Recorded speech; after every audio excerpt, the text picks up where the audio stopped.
Bonsoir à tous et merci de nous rejoindre. Dans ce programme, nous parlerons essentiellement de football. Vous le savez, l'actualité est dominée par la Coupe du Monde 2014 et la Côte d'Ivoire est la première nation africaine à avoir remporté son premier match. Mais nous parlerons également de rugby avec le premier challenge, sinon le challenge de la première édition Jean-Pierre Juila qui s'est déroulé ce week-end. Tout ceci, c'est après ce qui suit.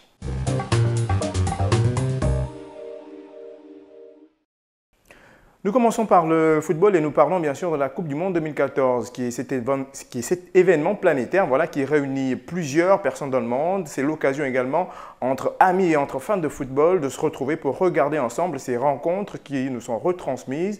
Et bien sûr, au Gabon, l'événement est suivi par tous les Africains qui supportent bien sûr les 5 équipes africaines représentant bien sûr le continent lors de cette compétition. On regarde.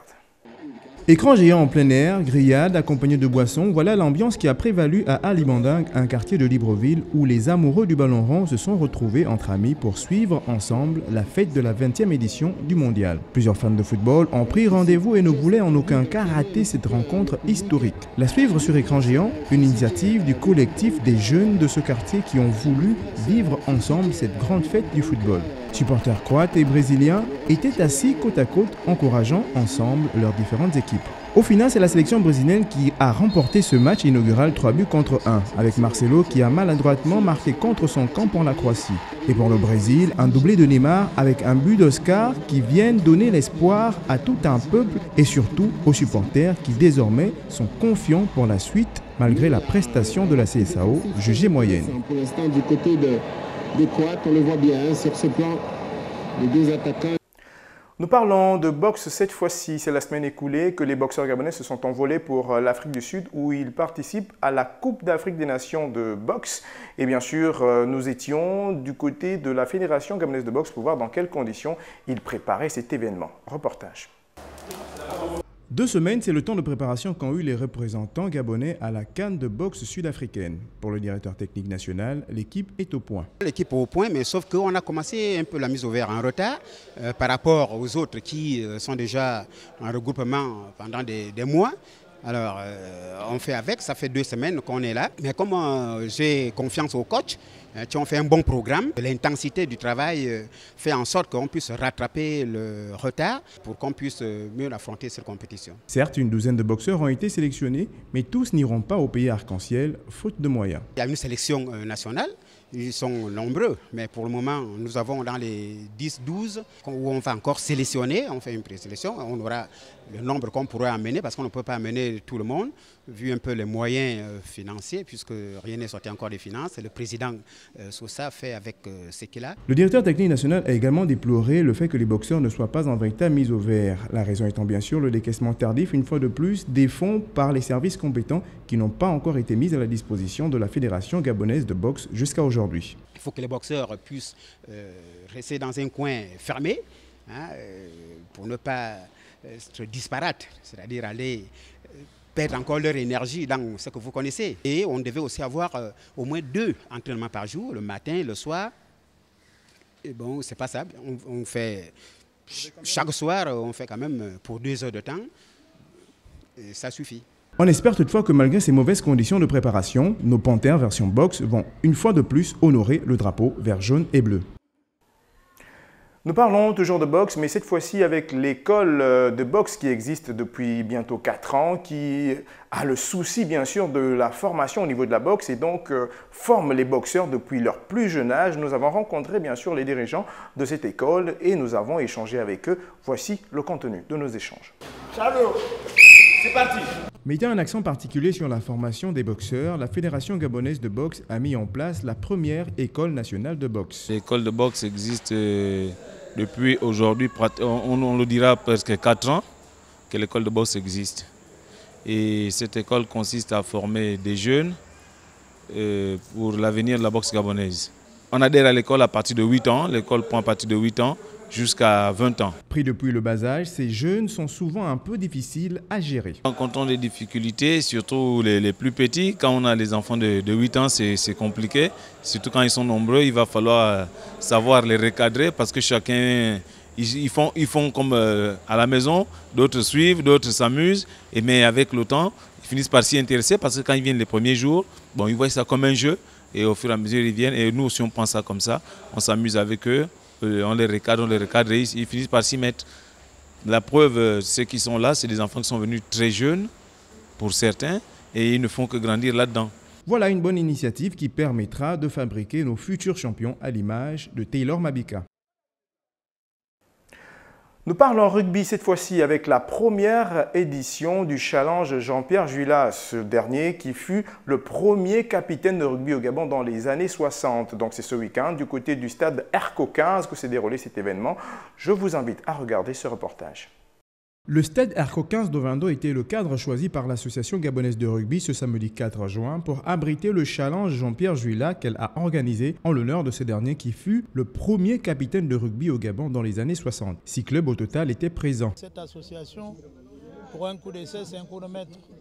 Et le ministère, depuis 2 ans, a toujours appuyé, si vous voulez, la structuration de cette association. Moi, je les invite maintenant à tout mettre en œuvre parce qu'ils ont les clubs qu'il faut, ils ont les livres pour s'ériger en fédération et l'État va donner l'accompagnement nécessaire, notamment en termes de finances, comme on l'a toujours fait.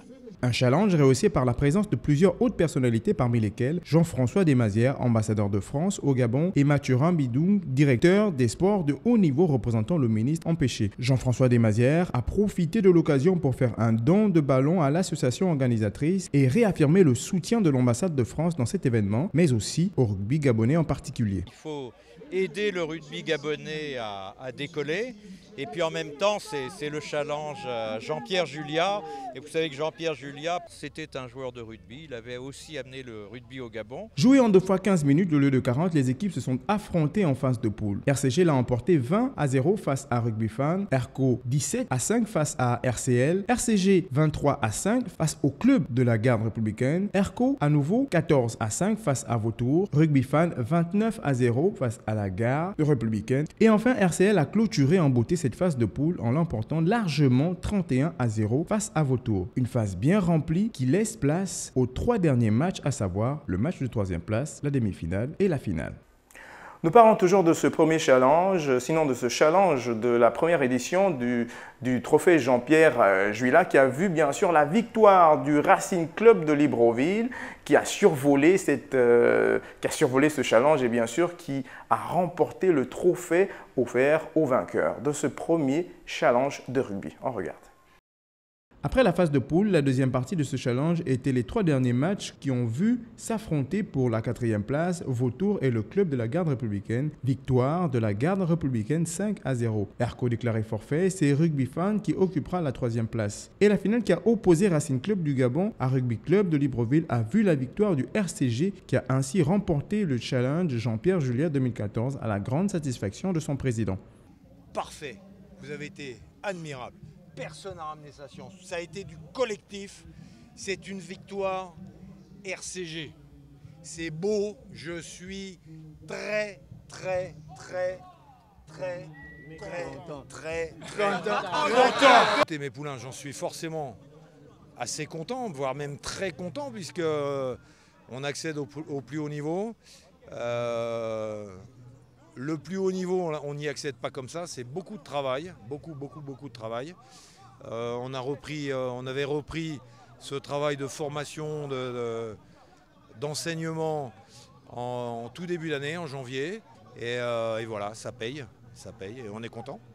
La boucle de ce challenge a été la remise des médailles et trophées. Le club de la garde républicaine, sorti 3e, a reçu le trophée de l'équipe Fair Play. Rugby Club de Libreville, le trophée du finaliste malheureux. Et c'est des mains du sponsor de la compétition que Racing Club du Gabon a reçu le trophée de vainqueur du challenge Jean-Pierre Juillat 2014 dans sa première édition. Le rendez-vous a été pris pour l'année prochaine.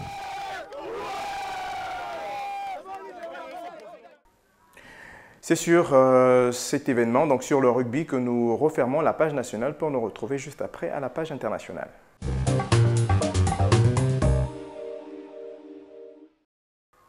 En page internationale, nous parlons bien sûr de la Côte d'Ivoire, qui est la première nation africaine à avoir remporté son match d'entrée. Donc, stoppée en phase de poule lors des 2 derniers mondiaux, la Côte d'Ivoire de Didier Drogba vise les 8e de finale pour l'édition 2014. Elle l'a clairement montré vendredi 13 face au Japon. Les éléphants, d'abord menés au score, ont réussi à renverser la situation grâce à des buts de Boni et de Gervinho. L'entrée en jeu de Didier Drogba, remplaçant, a été déterminante et la Côte d'Ivoire s'est finalement imposée 2-1 contre le Japon. Nous parlons aussi du Cameroun, voilà la première nation à rentrer en liste dans ce mondial, donc la première nation africaine à rentrer en liste dans ce mondial. Donc les Lions indomptables du Cameroun ont été bien sûr refroidis d'entrée lors de ce mondial 2014, battus par le Mexique 1-0 sur un but d'Oribe Peralta. Voilà, donc contre une équipe camerounaise bien décevante, le Mexique a réalisé une belle opération vendredi 13 en s'imposant grâce à ce but de Peralta à l'Arena Dounas Natal. Voilà, donc sous une pluie diluvienne, il faut le dire. Donc le Cameroun qui a malheureusement raté son entrée dans cette Coupe du Monde. On espère bien sûr qu'ils vont pouvoir se rattraper. D'autres équipes africaines également n'ont pas bien sûr assuré leur premier match. Il s'agit du Nigeria qui s'en est sorti pas mal quand même avec un nul contre l'Iran. Mais le Ghana, quant à lui, s'est incliné face aux États-Unis, donc 2-1. Donc nous espérons bien sûr que toutes ces équipes africaines, durant leur second match, vont essayer de remonter la pente. Nous comptons bien sûr sur toutes les équipes africaines pour arriver ne serait-ce qu'en 8e de finale et pourquoi pas en demi-finale de cette compétition. C'est sur ces informations que nous refermons ce Gabon News Sport. Vous le savez, l'information juste continue sur les www.gabonnews.com. À la semaine prochaine.